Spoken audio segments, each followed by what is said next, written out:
गोष्टीच्या कट्ट्यामध्ये आज ऐकणार आहे कबूतर आणि मुंगी ही गोष्ट. एका नदीकाठी एक झाड असतं. त्या झाडावर एक कबूतर बसलेलं असतं आणि त्या पाण्यात अचानक एक मुंगी पडते आणि तिला पोहायला येत नाही. ती जोरजोरात ओरडायला लागते, मला वाचवा, मला वाचवा.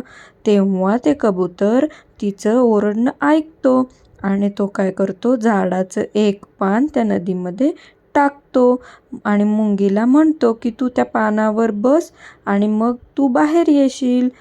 मग ती मुंगी त्या पानावर बसते आणि हळूहळू मग ती बाहेर येते.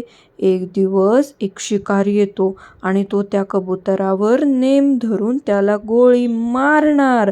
तेवढ्यात ती मुंगी येते आणि त्या शिकाऱ्याच्या पायाला चावते. तेव्हा तो शिकारी ओरडायला लागतो.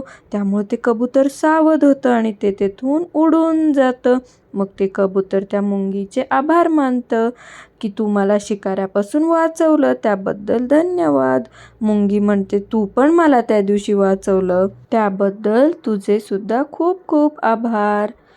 गोष्टीचं तात्पर्य आहे, संकटात एकमेकांना मदत करावी. गोष्ट आवडली असेल तर लाईक करा, चॅनेल सबस्क्राईब करा. थँक्यू.